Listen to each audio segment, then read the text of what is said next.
and welcome back to another episode of MILLIE's Baseside Chats, where we are live streaming to bring some calm to the chaos of your PCS. Every week we interview duty station experts and other topic experts to give you the dish on either moving to a new place or tackling some facet of your military life that could be challenging. We want to see you thrive. So we are bringing folks in that are doing just that and giving you real life examples of what things can look like depending on what your challenge is. So thank you so much for joining me today. My name is Kelly. I'll be your host. I also want to give a huge shout out and thank you to our very first Bayside Chat sponsor.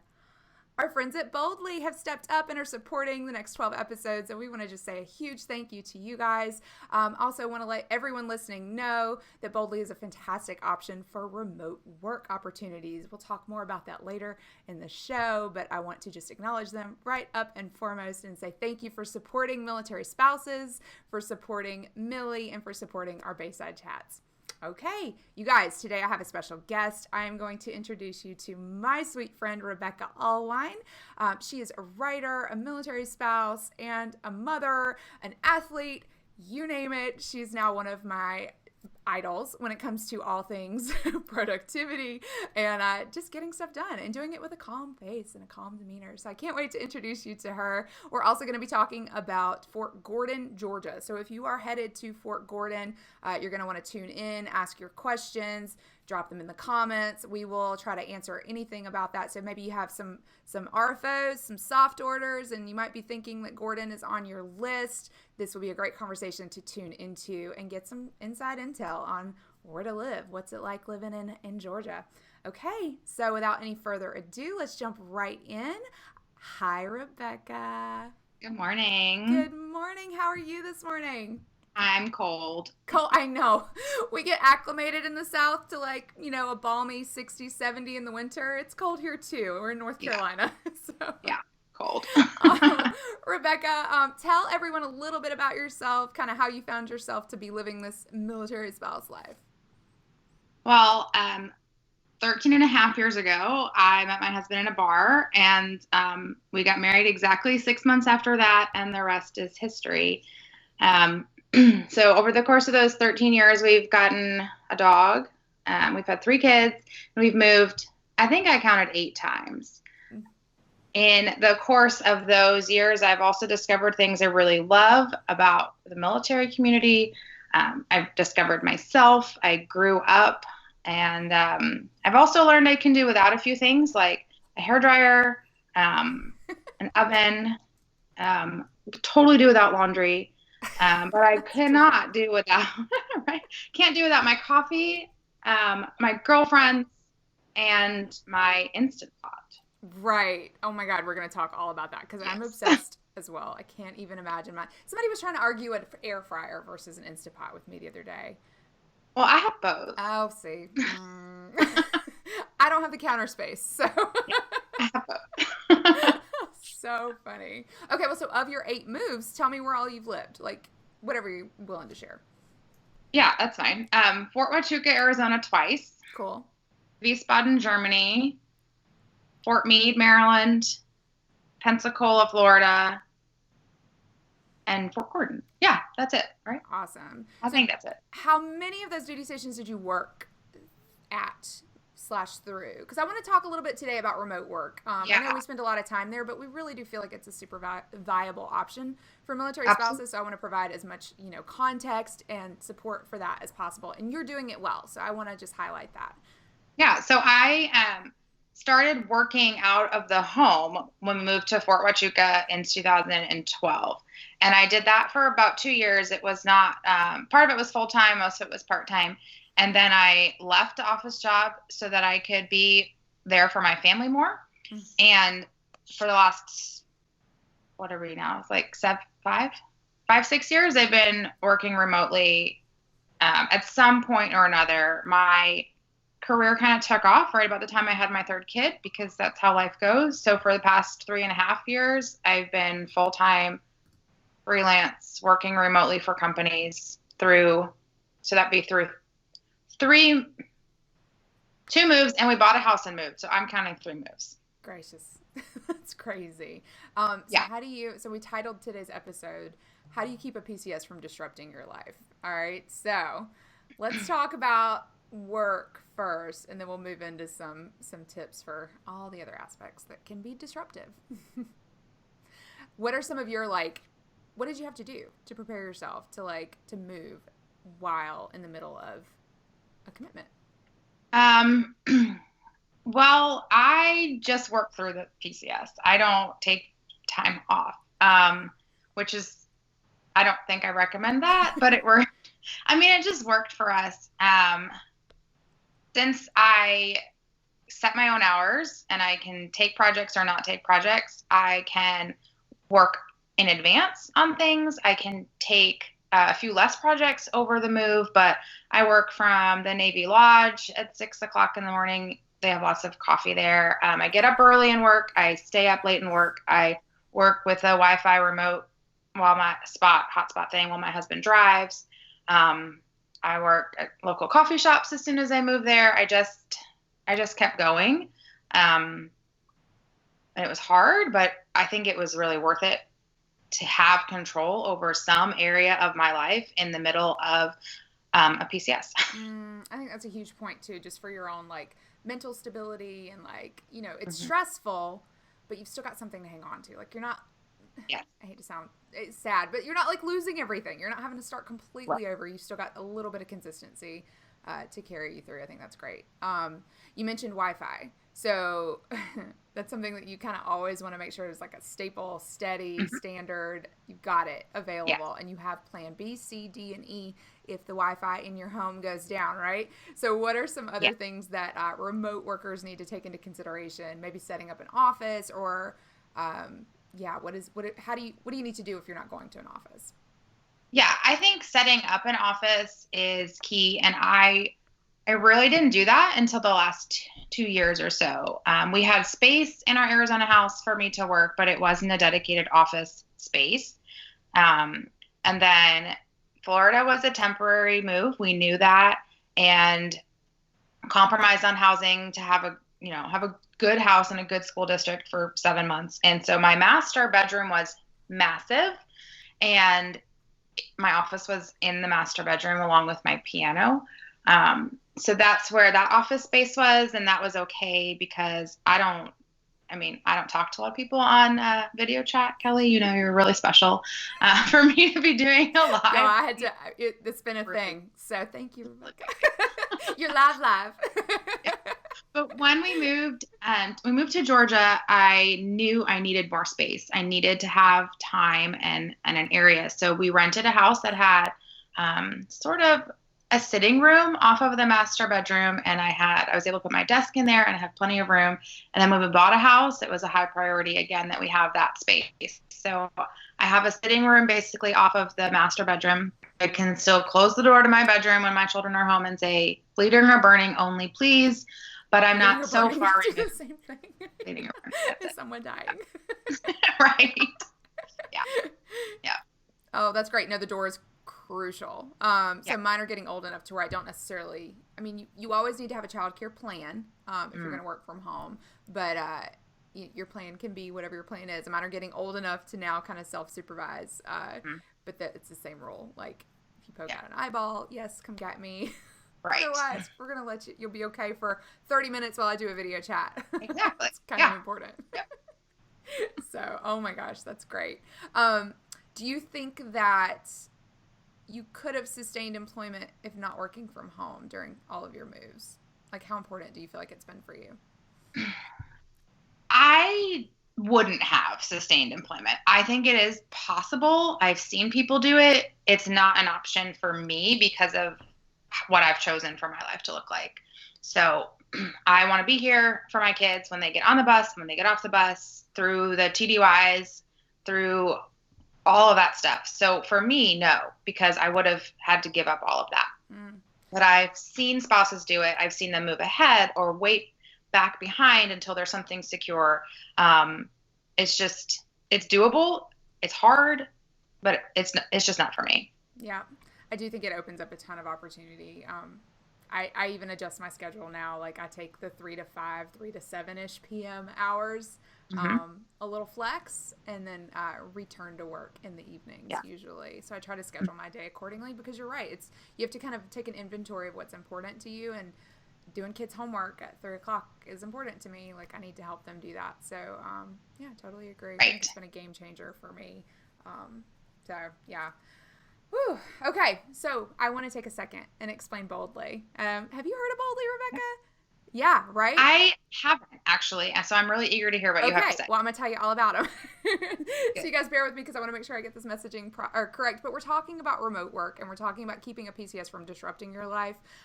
So if you've heard about Boldly, they're actually a remote staffing company. They've got incredible options for military spouses. Their jobs give you the option to work from anywhere, okay? Flexible part-time schedule, okay? So these are all the things we're talking about. You're also going to be a W-2 employee, which, y'all, is kind of cool. That comes with benefits like paid time off. So if you need to PCS, guess what? You can take paid time off to do that. Can you imagine, Rebecca? Holy crap. Yeah. Actually can't imagine that. So that means if you join the Boldly team and you PCS, your job goes with you. So no more searching every 2 to 4 years for a job. Many of the team and the managers are fellow spouses, and they understand the military spouse life. So they're actually looking for long-term positions for executive assistants, project managers, marketers, bookkeepers, and paralegals. So if any of those kind of like hit your bill, that's something you do, that's your jam, you're going to want to look them up and make contact with them. The website is boldly.com/milsojobs, MILSO-jobs.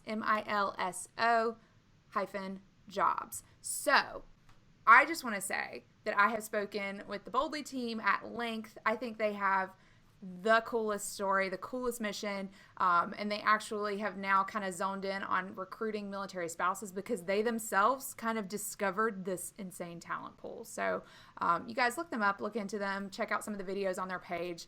They're an incredible company, and I just am so excited to be working with them. So, okay. I now want to move on to Fort Gordon. Okay. All right. So we usually do this. It's kind of like a pretend like I'm your best friend, which I am. So you don't have to really pretend, but pretend like I'm your best friend. I'm moving to Fort Gordon. Tell me everything. What do I need to know? Well, first thing I think you need to know is that just because you're moving here does not mean you're going to the Masters. I mean, but why not though? Because I heard that was a thing, Rebecca. Like, you get right. I know, and that's why I wanted to address that, because it is not actually a thing. Okay, clear the air. But I mean, it's really cool to go, and I did get to go last year, cool. And I'm going this year, but it's not a thing. Like, you don't always get to go. Also, when Fort Gordon is growing a lot right now, the cyber community is growing, and it's here. So it used to be, home of the Signal Corps. Well, now it's really more cyber, but we keep Signal around because they're important too. So it's growing. The area is growing. Housing is booming. Not much is keeping up. So people are going to talk about traffic. And let me just say that if you're coming from anywhere that has real traffic, like city traffic, you'll be fine. This is not city traffic. It was a shock to me coming from Fort Huachuca, where there is no traffic, but it's fine. The majority of the people here live off post, or I should say off the installation, mostly due to the schools. Fort Gordon sits on 2 counties, and one county has, on average, better schools than the other. There's also limited housing on post because it's growing, and they're not building new ones right now. So you'll find most people will say, just live in Columbia County, just live out there, you'll be fine. And you will. I mean, your service member will have a little bit of a commute. My husband commutes about 15 minutes. It's not that bad. And we really love the area that we live. I feel like we are in the community and not just on the installation. And for this stage of our life, it's really great to be there. The weather, except for this week, is really nice. We get a cold spell. And actually last year and this week also, we had kind of a cold spell. And then it gets hot and humid. Yep. And hot. Sticky, soupy. Sticky, hot, if you've humid. Never experienced a southern summer, just stay inside.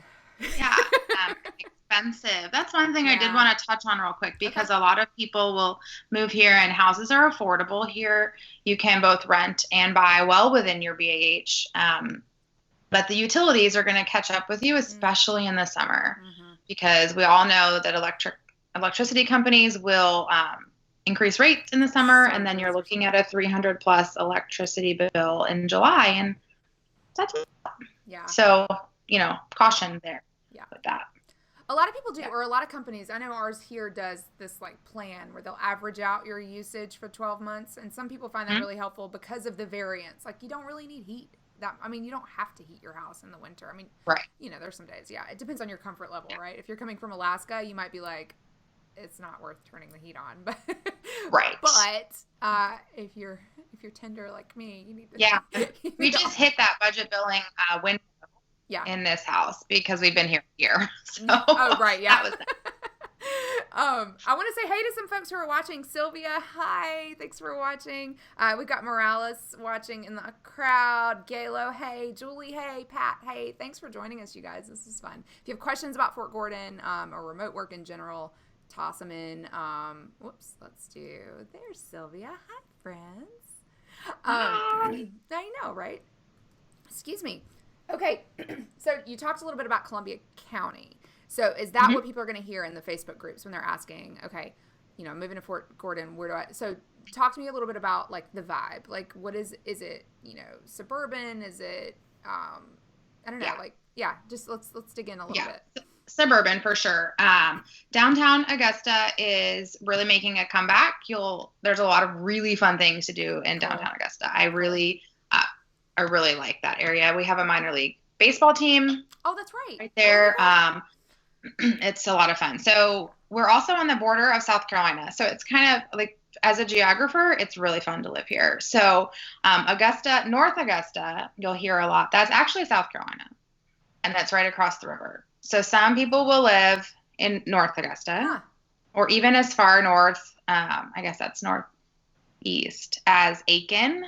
Okay, I was reaching for the city because I'm from farther north in South Carolina, but anyway, that doesn't matter. And so from there, they'll commute 20 or 30 minutes to Fort Gordon from up there. And so a lot of people will go up there. Property taxes are a little cheaper, so that's a plus. Is there a lake up there? I don't know. Okay. We're hopeful. I'm hopeful. Yeah. And then you'll hear terms like Hepzibah, which is outside of Gate 5. Okay. People will live out there. The popular ones you hear the most are Evans and Grovetown, which are either out Gate 1 or Gate 2. And those are, that's what you're going to see a lot when you're asking, where should I live? Where should I live? So I kind of live in between the two. I call it Grove Evans because if you cross the road, the main road, then you're in Evans, but I'm in Grovetown. And Grovetown is super residential. There's not a whole lot of industrial building. I mean, I have enough. The Kroger is like a mile and a half away. There's a Dunkin', like I have plenty, but it's not right outside my neighborhood, which I enjoy. And then Harlem is one that's growing quite a bit, and that is a little farther out, but they're building a new gate out in that direction. So I think we'll see some growth out there as well. Good to know. That's awesome. How big is the base? Is it like, I don't know, relative to bigger bases? Like, is it huge? No, land-wise, it's not huge. I've never lived at one of those really huge bases, so well, one commissary. Okay, so pretty much like wherever you are, if you're talking commutes, it's pretty central. Like you're going to end up the same place, roughly the same time. Okay, cool, good to know. Yeah, there's some places where it's like, it depends on where your service member is going to be working, as to where you want to really anchor down here specifically. So, okay, awesome. Good to know.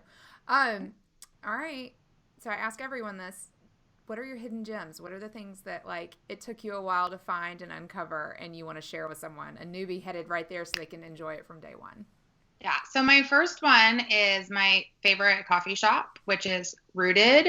And it actually happens to be right next door to my other favorite place, which is not a hidden gem, but the AR Workshop here is local, which is owned by a military spouse. and Awesome. her mom, and they hire a lot of military spouses. So we really like that place. I go there a lot. Fantastic. No, The I've coffee seen your shop. pictures. They're so cute. I want one. Yeah, That's come visit. We'll I would go. love to. Oh my God. Don't even tease me. And That's the coffee awesome. shop real next door is great. It's a great place to meet up with friends. Cool. When people PCS here, I like to meet them there and just Mm. kind of hang out and see what that is. And my other favorite place is downtown. I really like downtown. I like to go to the restaurants. Um, we have a couple breweries down there, and I really enjoy going to the Savannah River Brewery. And then I like going to restaurants and finding their beer in the local restaurants. That's so I just cool. think that's Yeah. really fun. It's almost like you can get to learn an area predominantly from their coffee and from their beer. Mhm. In California, it's from their wine, right? Yeah. You got to really like dig in. Okay, cool. Yeah, Jen, thank you Yeah. for doing our behind the scenes. I want to shout out to you. She's dropping links left and right. So there's your Rooted Coffee House. We'll be able to, maybe we'll tag these guys and let them know that you're showing them some love. Yeah. AR Workshop, awesome. Yeah, those places are really cool. They're like it's kind of like a craft place, right? Like you make different things, but they have all the tools and the supplies. So you don't have to. And they clean up after you and when they you're clean done. up. Right? It's perfect. And your kids aren't there. Right. Right. Yes. All me. Oh man. Okay.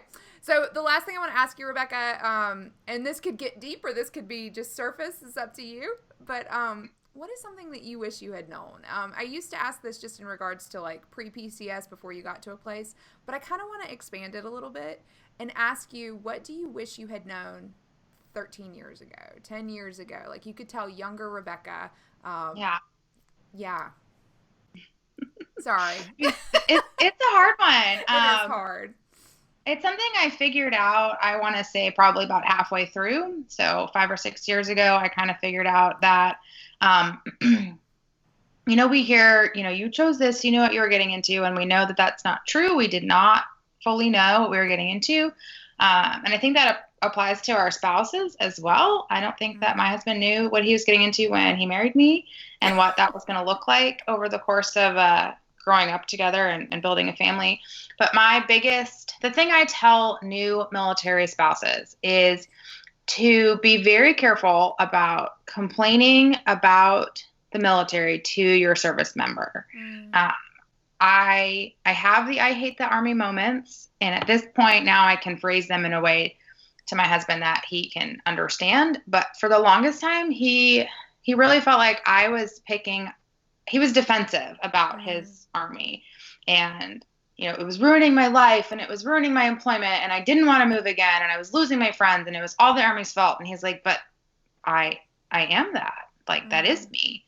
And so I think that's the thing I wish I had learned earlier, is that being upset with the decision that's made or how it's affecting my life is one thing, but not being upset with that part of his identity, that part that, one of the things I fell in love with was huge for me. And now I can kind of frame things differently. And I think that has been key in not letting the Army disrupt my life. Not just a move, but all of the rest of the stuff. It does. And I throw my fit and I cry and stomp my feet and it's not fair and I hate it. But then it's done and I move on and it's not a thing anymore. Right. Once you get to a level of like acceptance and you stop kind of letting the story own you, and crafting your own story, I think is huge. I've been through the same thing. And also, you guys, it's totally normal to go through that. Like there's you have to kind of relinquish some parts of you to merge into this lifestyle. We're getting existential, but it's totally true. And you're going to do it over and over. I did it again this weekend. I spent all last week complaining about how I didn't have time to do what I wanted to do. And then I was like, but I have all these other things, I get to be home for my kids. My husband is home right now. Like every night comes home for dinner. It's awesome. Yeah. Like it's good. I chose it. I like it. It drives me crazy, but I wouldn't change a thing. I know. I always wonder, like, if I had known what I was getting into, like, would I tell myself, don't marry this guy? No. Yeah. I maybe would have tried to talk him out of it. I'm kidding. I kid. JK. Yeah. But yeah, No. it is what it is. It's the life we have, and just enjoy it and try to focus on the positive wherever you can find it. Like finding people to tell you all about your next duty station. So if you're headed to Fort Gordon, you guys, I'm going to keep Rebecca tagged in this comment thread. If you watch this on replay, toss your questions in. She'll be happy, I'm sure, to answer our questions about Fort Gordon. You can connect with her. Rebecca, tell everyone where they can find you online, if they want to connect further professionally, socially, whatever. Yeah, so I'm on Facebook. I think I'm tagged in the original post, Rebecca Alwine, freelance writer. And then I'm most active on Instagram, so it's _Alwine there. And my website is whatrebeccathinks.com, where I blog about my Instant Pot, my CrossFit adventures, and my crazy kids. We didn't do it. What's your favorite? What's your favorite Instant Pot recipe? Oh man. Pick two. That's really hard. What are you making tonight? Are you using your Instant Pot tonight? I'm probably making a chili tonight. Yeah, it's cold. So there's a low carb chili that I really like. It doesn't have any beans, which is good because I don't like beans. So I just love my Instant Pot because I get to put anything in it. And I mean, I make hard boiled eggs, and I make soup, and I've made hamburgers in there. Oh, really? Haven't done that. Yeah, you literally, I find myself like, ooh, I forgot to take the frozen whatever out. Google, can you cook yep, you sure can. Yep. Absolutely. Game changer. It really yes. is. I love it. This is not sponsored by Instapot, but, no. but go get one. Well, they're awesome. Although Ken is watching, he will argue that the air fryer is better. So it's a little debate we have. So, I PCS with my Instant Pot. It rides in the front seat of the minivan. Wow. I cook in the hotel, the lodge there. We go to the commissary. I buy the food. I make stuff in the Instant Pot. Brilliant. I feel like everything can fit in it. You know, the measuring cups, the can opener, some spices. So, yeah. Oh my gosh, that's good. We should have spent way more time there. Because it's maybe next year I'll let you do this again. A lot, yeah, right. A lot of it's just like throw a whole can of something. Like you have whole ingredients usually. You're not doing a ton of. Oh, I love it. Cool. Yep. All right, you guys, if you're watching, throw your favorite recipe in the comments too. We want to see that. Okay, Rebecca, thank you so much for coming on and being on Live, our Baseside chat with me. I want to say a huge thanks to everyone in the comments. Sylvia, you're going, French toast bake is really yummy in the Instant Pot. No, that sounds fancy. I don't know. That sounds good. It's like next level Instant Pot. Hey, April, I see my friend April. What's up? Jen, thank you again for running all of the moderation in the background. Krista, hi. See you too. Thanks, guys. And again, you guys, throw your questions in the comments. We will continue to engage with you later on. So, okay, Rebecca, thank you so much. Have a great rest of your week. Bye. Bye. All right, everyone, that'll do it for this week. Go ahead and mark down on your calendars to tune in for next week's episode. We'll be back with you live on Wednesday, as usual. We actually have an event schedule on our MILLIE page. So if you're watching this on Facebook, if you head over to the events section, you can go ahead and sign up so you don't miss a single episode. We have some phenomenal guests coming up for you in the coming few weeks. Again, huge thanks to our sponsor, Boldly, for making all of this possible and allowing us to kind of stretch creatively a little bit. So huge thanks to you guys. All right, stay tuned. We will see you back again next week. Bye.